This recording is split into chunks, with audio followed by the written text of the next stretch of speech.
Bonjour, nous sommes vendredi, le jour de la mort du Seigneur. Mais faute de temps, je ne vais pas pouvoir vous raconter tout le déroulement de la journée. Je vais principalement vous situer les lieux dans Jérusalem, que vous repériez bien où se trouve le grand prêtre Caïphe, où se trouve Pilate, où se trouve, s'il est vraiment là, le roi Hérode, où se trouve le Sanhédrin, et puis quel est le parcours du chemin de croix, où se trouve le Golgotha, qu'est-ce que c'est que le Golgotha, et qu'est-ce que nous en voyons aujourd'hui, et qu'est-ce qu'il y a aujourd'hui dans la fameuse basilique du Saint-Sépulcre. Voilà, je vais placer ces lieux-là, je n'aurai pas le temps de raconter toute cette journée du Seigneur, mais je vous invite à lire et à méditer les chapitres 18 et 19 de l'Évangile selon Saint Jean, qui est l'évangile que nous entendons dans la célébration de la Passion.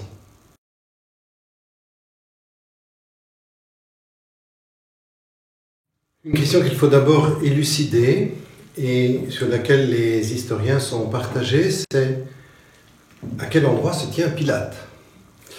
Il y a deux possibilités. Il y a au nord-ouest du temple la grande forteresse Antonia, grande forteresse où est la garnison romaine. Et puis il y a à l'ouest de Jérusalem, à l'intérieur de la ville du temps de Jésus, il y a un palais qu'a fait construire Hérode le Grand, donc grande figure royale, et où pourrait aussi se tenir Pilate. Pilate qui représente l'autorité romaine. Le chemin de croix traditionnel part de l'Antonia. Mais est-ce que le procurateur romain loge avec la garnison, ou est-ce que le procurateur loge dans un palais royal pour asseoir davantage son autorité? Les deux sont discutables. J'avoue être assez sensible à la présence de Pilate dans ce palais hérodien à l'ouest, sur le côté ouest de Jérusalem. C'est plutôt de là que, quand je vais en pèlerinage, je fais partir des chemins de croix très tôt le matin pour arriver au Saint-Sépulcre. Le lieu important, c'est celui du lieu où se trouve Hérode Antipas, fils d'Hérode le Grand, qui est lui roi de Galilée, et Saint Luc, c'est le seul témoignage qu'on ait. Les deux autres synoptiques n'en parlent pas, ni Saint Jean, mais Saint Luc fait un aller-retour entre Pilate et Hérode, où Jésus va de chez Pilate voir Hérode, qui espère lui voir faire quelques miracles, et puis qui est très déçu, et il renvoie Hérode à Pilate, et Luc nous dit que ce jour-là, Hérode et Pilate deviennent amis. Vraisemblablement, si Hérode vient à Jérusalem, il serait dans le palais asmonéen qui se trouve là.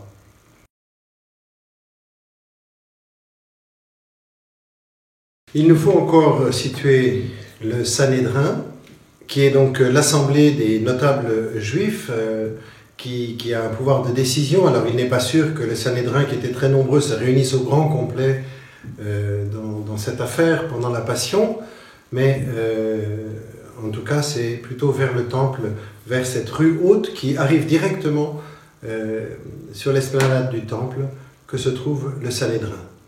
Il nous faut maintenant parler du calvaire, le Golgotha, ou le lieu du crâne. Lorsqu'on voit certaines représentations du mont Golgotha, on a l'impression que c'est une grande montagne. Voilà, mais en fait, c'est quelque chose de beaucoup plus petit. Nous avons à l'ouest de Jérusalem, juste après la muraille, une carrière de pierre. Et cette carrière de pierre, eh bien, on taille des blocs de pierre qu'on utilise pour la construction des maisons, et progressivement, eh bien, on avance dans cette veine de pierre. Et à un moment, on tombe sur de la pierre qui est plus friable, qui n'est pas bonne pour la construction.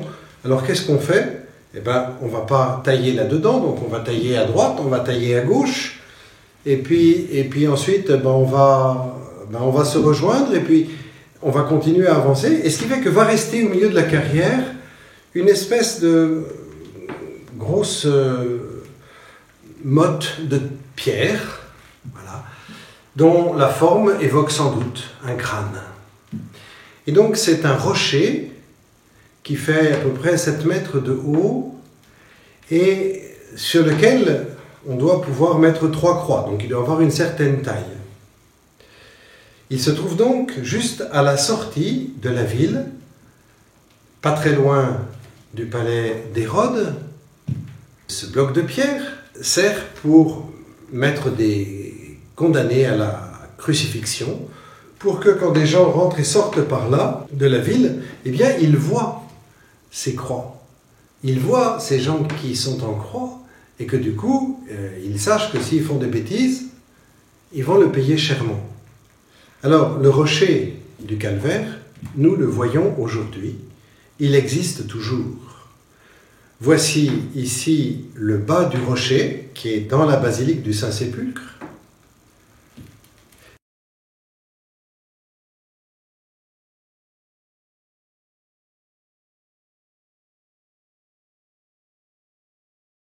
Et voici le haut du rocher, et on a construit bien sûr, et donc le haut du rocher, il est sous un autel, c'est l'autel des Grecs orthodoxes, mais c'est vitré sous l'autel, ce qui fait qu'on peut voir le haut du rocher. Ce que vous voyez de blanc, c'est le haut du rocher, et il y a un trou au milieu, juste sous l'autel, et on peut passer la main pour aller toucher le rocher.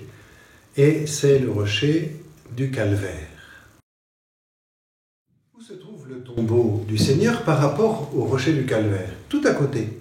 Pourquoi? Eh bien parce que dans cette carrière de pierre, on a creusé des tombes. Il y a aujourd'hui autour de la tombe de Jésus d'autres tombes que l'on peut visiter aussi.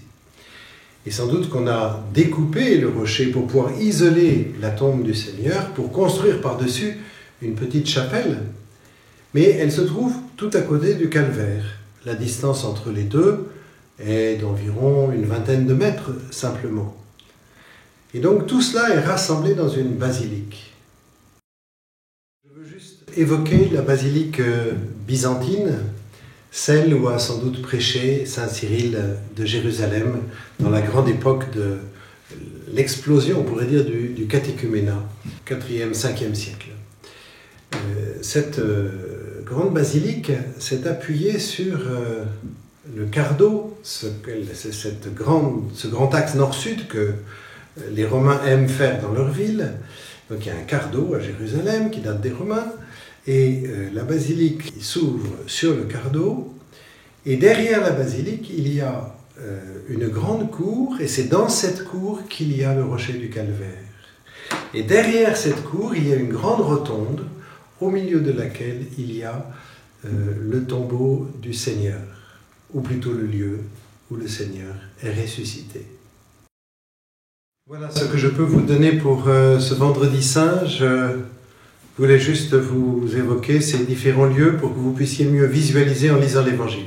Mais surtout, je vous en supplie, prenez le temps de lire l'Évangile que nous lisons, là encore, depuis le 4e siècle, je crois. Le vendredi saint, c'est la Passion dans l'Évangile selon saint Jean, les chapitres 18 et 19. Prenez le temps de les méditer, prenez le temps de regarder vraiment comment le Seigneur vit cela, ces différents acteurs qui interviennent, Pilate, les soldats, les apôtres, etc. Qu'est-ce qu'ils font? Qu'est-ce qu'ils disent? Qu'est-ce qui se passe? Et ce qui se passe dans la Passion, c'est finalement ce qui se passe aussi dans nos vies.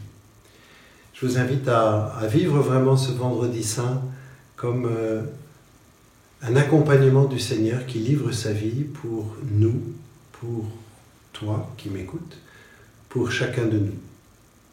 Bonne journée du vendredi saint et à demain pour une journée bien particulière où la Vierge Marie veille dans la foi.